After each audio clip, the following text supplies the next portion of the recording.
Okay, today we are actually going to look at learning and experience curve as a topic. Um, there are two subtopics we look at, and they are learning curve, other aspects. Hence, let's move to the next page. Now, the first subtopic is learning curve. We have three things to x-ray here: learning effect, learning curve, model, and formula. Now, what is learning effect? When we talk about learning effect, we have to first of all look at the meaning of learning. Learning actually has to do with the ability of one to acquire knowledge in order probably to improve performance or probably become efficient in the way the person does things. Now have a look at learning. What are the effects learning will have? Learning will have effect on your performance.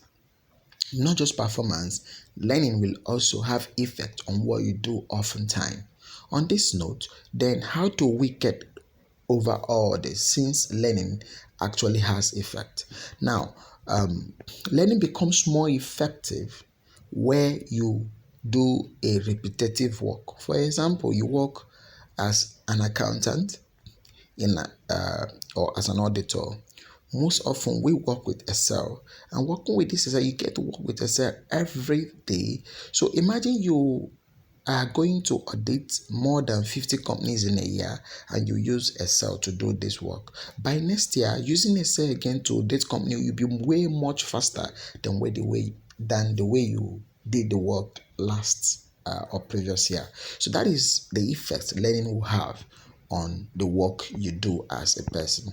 Not just that, when we talk about learning, learning has implication on three core activities, and those things are: it helps to reduce cost of completing a task and assign tasks. It also helps in forecasting and budgetary control, and it also contributes in product pricing, especially in a competitive environment. We know every company has a competitor. Now we look at learning curve model, tabular approach. Now we are going to look at how we can express learning curve using a table. This is actually very important because learning curve can be stated in a percentage. We have 80% learning curve, 90% learning curve, we have 75% learning curve, as the case may be. This means if it will take you about 100 hours to do a job now, and there is 80% learning curve, when you want to do the job next time, the time taken will reduce by 20%. That is reduced to 80%. So it will now be 80 times 100. I hope you understand. Now with this, we'll now look at first question. Looking at this, I will take my time to read the question, then before we take the solution. The time taken to make a new model of a sailing boat is 100 days. It has been established that in the boat building industry, there is an 80% learning curve. Calculate A, the cumulative average time per unit for the first 2 units, first 4 units, first 8 units, first 16 units of the boat.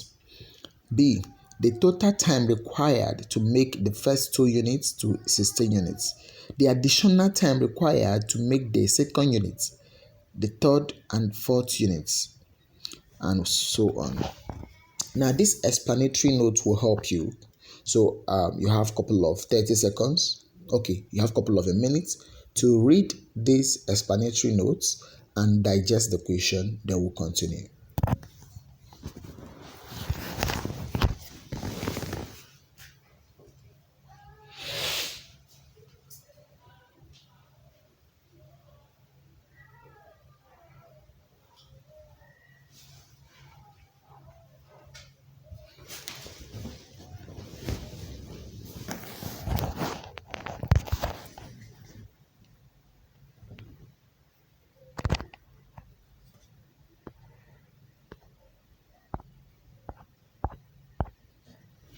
Okay, I believe by now you will be through with the explanatory notes.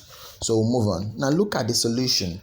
The solution is very, very simple and we can easily go through with it. So you have to draw a table that has 5 columns and good number of rows.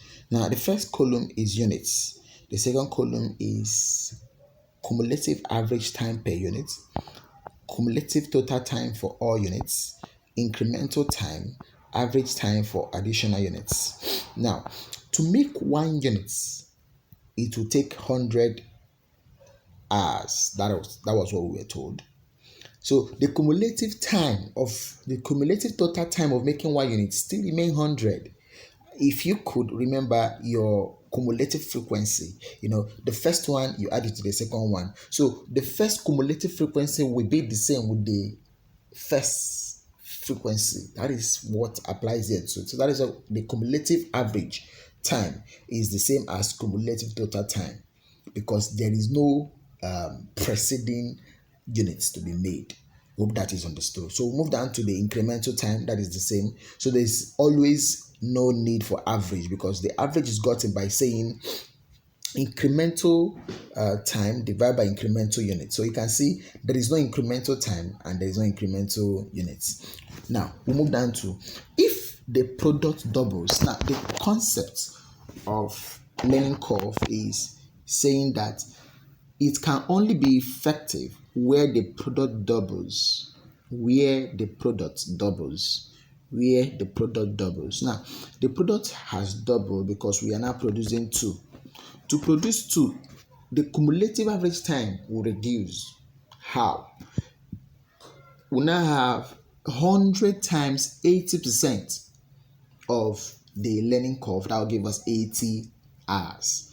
Now, cumulative total time will now be the first 100 in the cumulative total plus the second 80. I hope you understand.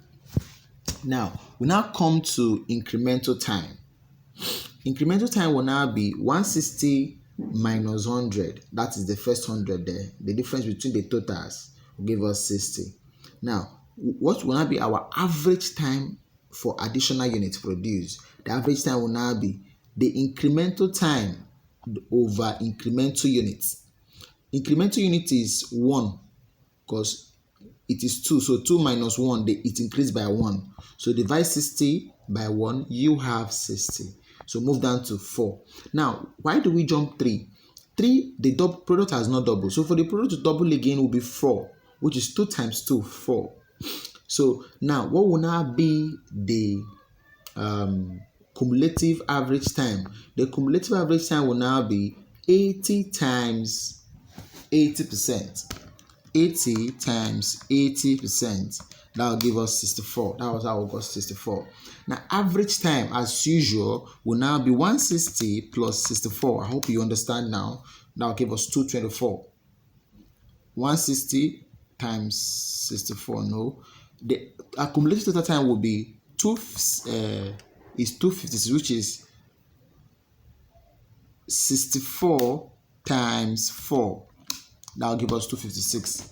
64 times 4 will give us 256. The incremental time will still be 256 minus 160. That will give us 96. We now move down to average time for additional units. Now, what is the additional units here?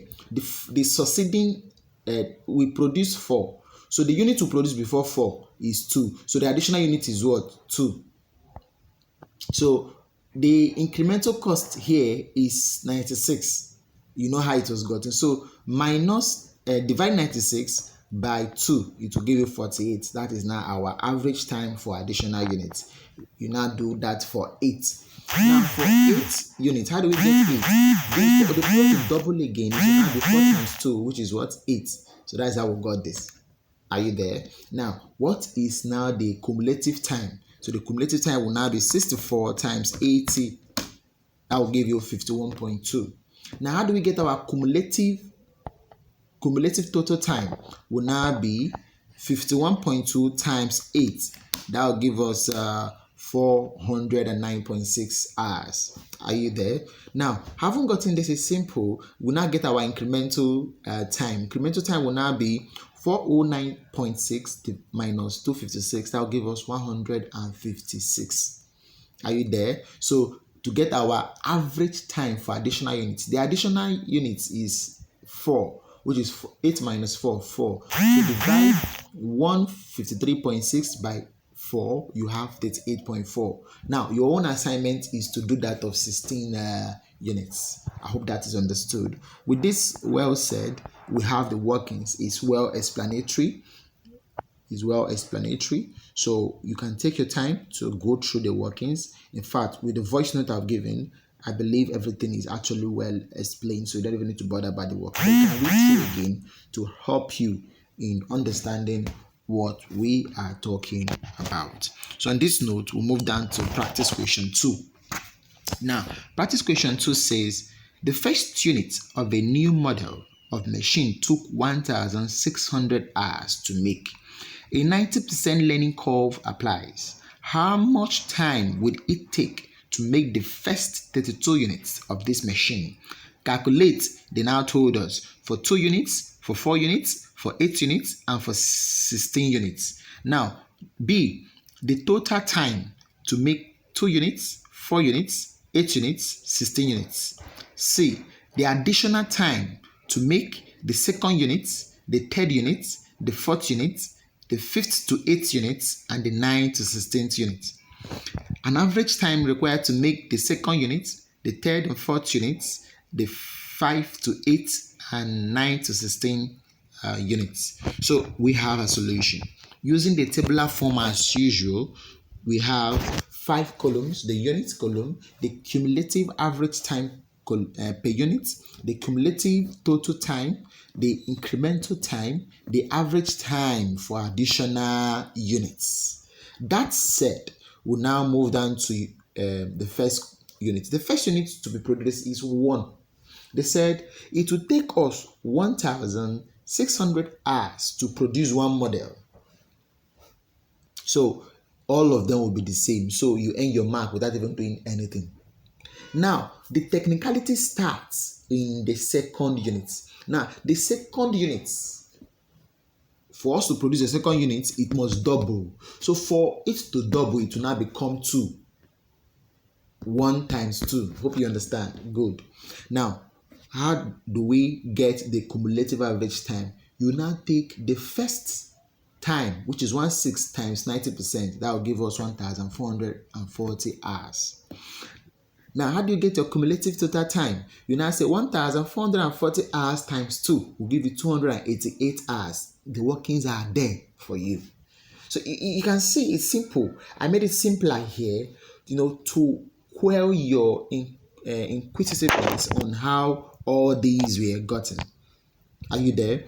Now, how do we get incremental cost as well? 2880 minus 1,600, that will give you 1,280 hours. Now, how do you get the average time? Remember, the average time will always be the same with the incremental time for the first average time for additional units. So it's the same 1,280. I'll also tell you the reason again, because the incremental units is 1. So divide 1,280 by 1, you have 1,280. Then we'll move to, for the product to double again, it will now be 2 times 2. That will give you what? 4. So we now have 4 here. So how do we now get the cumulative average time? You now say 1,440 times 90. That will give you 1,296 hours. So to get the cumulative total time, you now say 1,296 times 4 will give us 5,184 hours. I hope that makes sense to you. Good. Now, how do we get incremental cost? You find the difference between the succeeding and the preceding. So we have 2,304 as the number of hours. Then we now get our our average time for additional units, which will now be this divided by 2. How do we get 2? 4 minus 2 will give us 2. So divide 2,304 by 2, which is the incremental units, you get this. So this continues as it is showing to 16 units. Now I now said you can attempt the 32 units, the first 32 units we produce. So you do it with your biro as a practice. I hope you understand. Good. That said, we'll now move on to workings. The whole workings were carried out in the table for easy assimilation. There is a problem with tabular approach.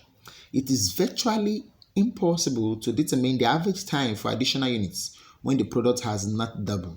For instance, the requirement asks us to determine the cumulative time per unit, total time of all units, incremental and average time for additional units for third, fifth, and ninth units. You can observe that this is not possible, hence we will consider the formula.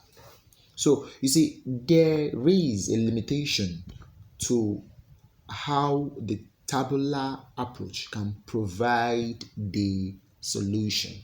So it is not all solution that the tabular approach can provide.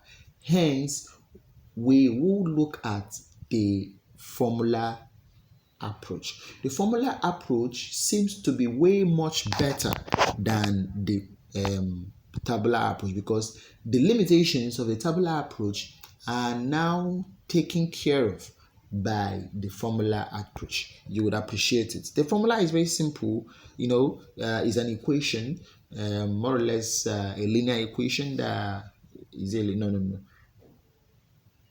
quadratic equation that has two parameters and at the same time two variables. So it is y is equal to ax to the power b. Now, you must know the meaning of all this. B means log of learning rate divided by log 2. So whatsoever learning rate they give you, this has taken care of it already. So we now have, let's assume it is log 20. Log 80. So it will not be log 80. It's in percentage. So when you convert percentage to whole number, it becomes 0.8. So if it is 90%, it will now become 0.9. If it is 85%, it now becomes 0.85. If it is 60%, it now becomes 0.60. So that is about log learning rate over log 2. So your calculator will give you whatsoever it is, and it is usually in negative form, and that you must recognize as well. Then y is the cumulative average time per unit. The cumulative average time per unit. Are you there? A, the time for the first unit. The time for the first unit. The time for the first unit. The time for the first unit. S, cumulative, A is the time for the first unit. That is A. The time for the first, then X, the cumulative number of units made so far.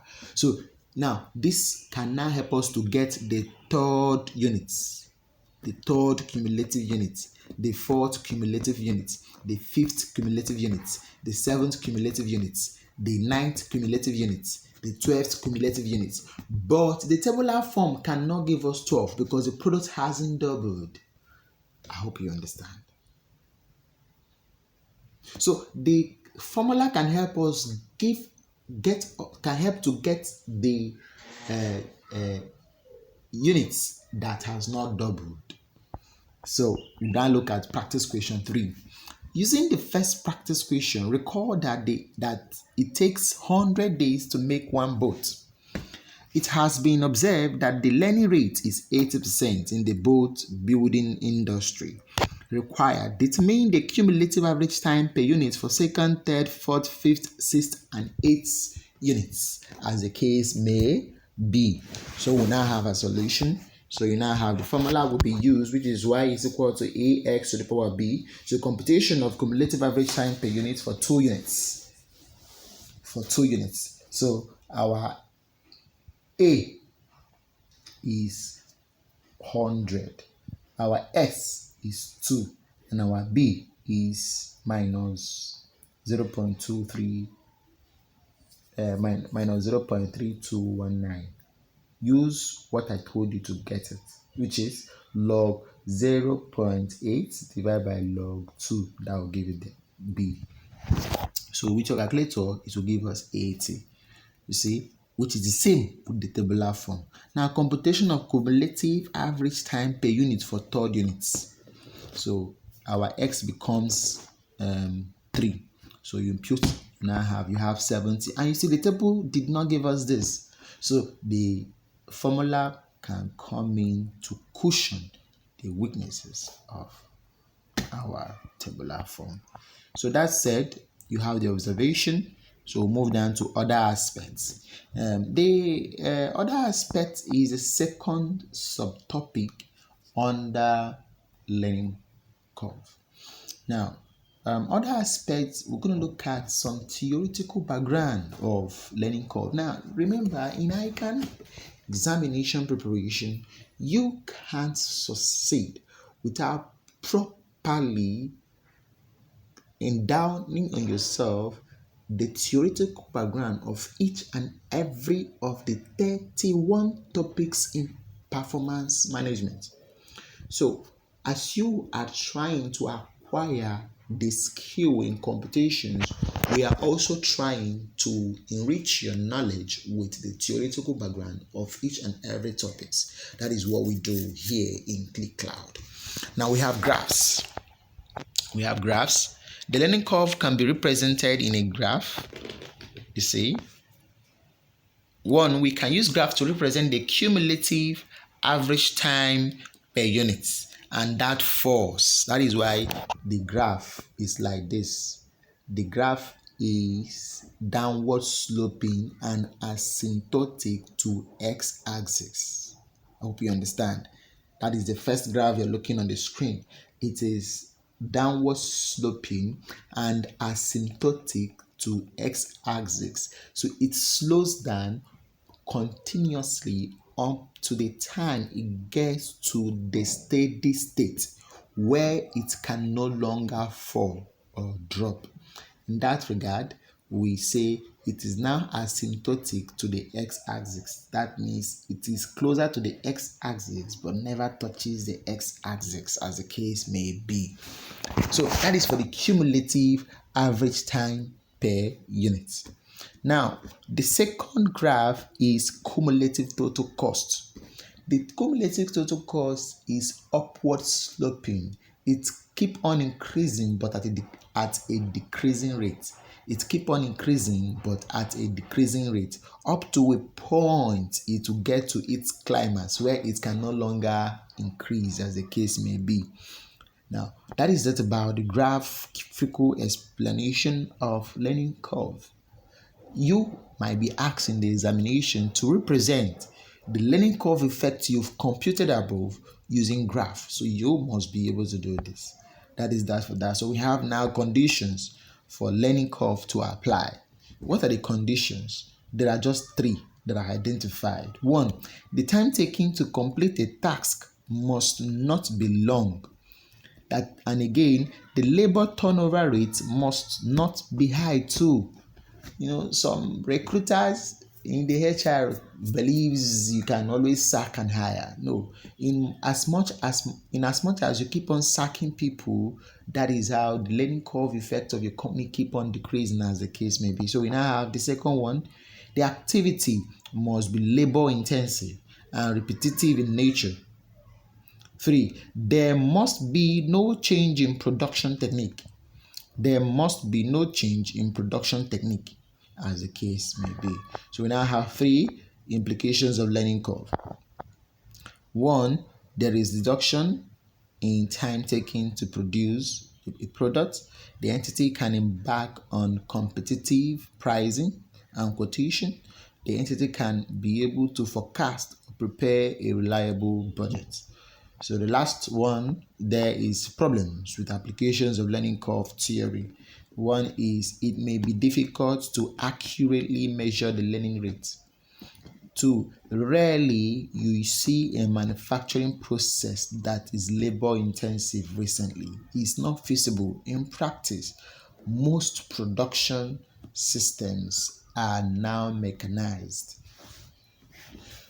3, it is very rare for a stable production system to exist. Why? Because customers now place their orders based on specification. I might be a patron of Gucci clothing, and I just have my style of dressing. So I don't wear the general productions of Gucci. So I just have to place a call. I want this type of clothes. I want this type of style, and this style might be distinct to me alone. So no production system is stable because customers make their demands based on suitability, as the case may be. So we now look at a very well structured examination question, very challenging one to test our knowledge of what we've learned so far. Akoko PLC has recently developed a new product called Eco, which has been in production for the past year. The plant producing Eco is shut down for routine inspections and maintenance every 3 months, that is every quarter. And during the first year's operation, the cost of shutdown have been as follows. Shutdown cost for quarter 1 is 36, quarter 2 28,800, quarter 3 27, quarter 4 25,200. The management accountant attempts to forecast maintenance cost for the coming year, and on examining the above data, it appears that these costs have been It appears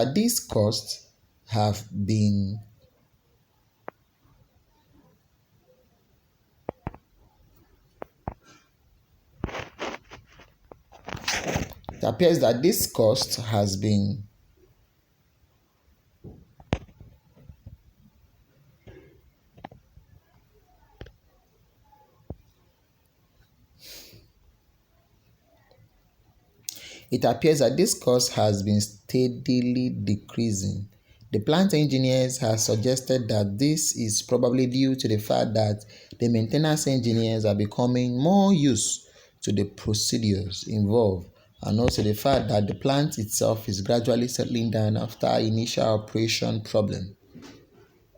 If this is the case, an appropriate learning curve could explain the situation which has been observed. Required. Explain the learning curve, estimate the rate of learning which is inherent in the data, and explain the meaning of the value. So using learning rate that you have determined, forecast the total cost of the shutdown for routine maintenance during the coming year. Assuming that learning ceases at the end of the second year, forecast the total cost of shutdown for routine maintenance during the third year. State 2 specific reasons why this forecast may be wrong. So we have a solution. This is solution A, which you already know based on the theory that I've taught you. Now, computation of learning rates. How do we compute our learning rates? We still use our table. I hope that makes sense now. We use our table to compute our learning rates. Now, using our table to compute our learning rate, we now have the quarter 1, 2, 3, 4. Then the cumulative average cost per unit, per maintenance was given. So we have this. Then the cumulative total cost will now be this plus this will give us this. This plus this will give us this. This plus this will give us this. How do we get it? Just like cumulative frequency. The first cumulative total minus the second average. Second cumulative total plus the third average. The third cumulative total plus the fourth average will give us the cumulative. Using your calculator, you will observe the increment. Then the incremental cost was also gotten this way. You can see it also gotten this way by minusing. Now I have explained this before. Then the average cost. How do we get our average cost? Our average cost will now be cumulative total cost, which is 6,800 divided by 2. Divided by 2 will give us 32,400. 91,800 divided by 2 will give us 3,600. Then 117 divided by 4 will give us 29,250. So that's how we got our average cost. So having gotten this average cost, we'll use the average cost now to determine the learning rate. So you now say the second average cost divided by the first average cost, that will give us 90, which is 90% learning rate.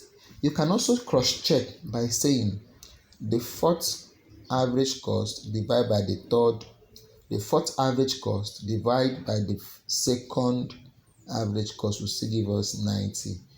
You can cross check that. We have 29,250 divided by 32,400. That will give us 0.90. So you can say, so that is how we got our learning rates. So you have your mark.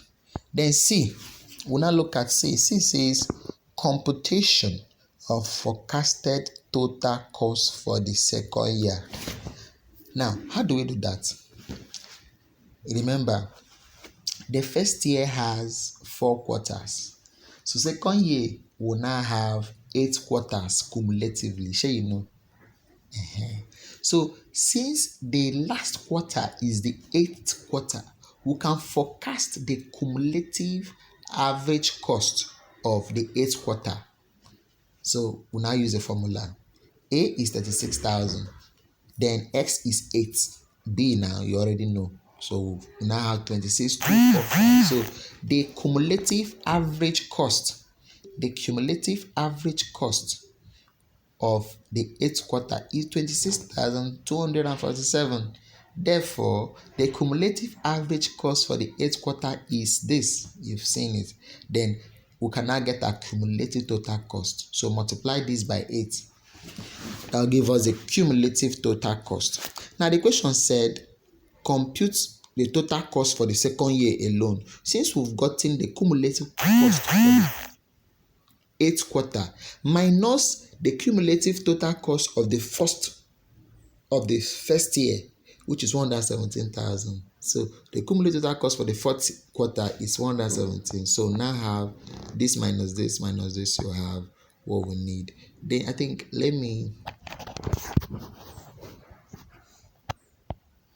look at it. So therefore the cumulative average cost for the 8th quarter is this. Then the cumulative total cost for 8th quarter is this. Then the cumulative total cost for 4th quarter is this. So the difference is now the cumulative total cost for the second quarter. I hope that makes sense to you. See, now when you, after the lectures, find time to look at this again and also take it again and solve. Are you there? Good. So we'll move on to D. Then D says computation of total cost for the 3rd year, assuming that learning ceases at the end of second year. 1. Compute steady rate. Since learning stops at 8th quarter, steady rate is the difference between the cumulative total cost of 8th and 7th quarter. Watch out. Now, compute cumulative average cost for 8th quarter. We've already done this, but we'll reproduce it here, which is this. So this is a cumulative total cost will be now be this. Now compute cumulative average cost for 7th quarter, which is this. So the cumulative total cost will now be this. Now the steady rate is the difference between the cumulative total cost of 8 and 7 quarters. I hope you're following. Good. So with this, we'll now find the difference. You see, the cumulative total cost for 8th quarter is this, minus the cumulative total cost for the 7th quarter is this. The difference will give us 22,486, and that is what we call the steady rate. And that is the rate we incurred to service or maintain the machine at the 8th quarter is 22,486 naira. So note, this cost cannot be reduced further. That is why it is called steady rates. That is why it's called what? Steady rates. Are you there? Good. So the cumulative total cost for the 3rd year will now be 89,944. How was it gotten? 22,486 times 4 will give us this value. So that is all for the calculation. Then we have the specific reasons why this forecast may be wrong. I identify them here, which you can examine yourself and read through. So that is that about that question. We have another question, which is practice question 5. You will still take it and solve. And I have 3 assignments for you people, or quiz. No, not quiz. 3 assignments for you people. Skills don't do quiz OBJ, so you will be taking practical questions, and you must solve your practical questions before we move down to the next class and submit. So this practice question is still an ICANN examination question. So this is it. It's already explained in the slide, so you don't have any issue. That will be all for tonight. We'll continue in our next class. Thank you.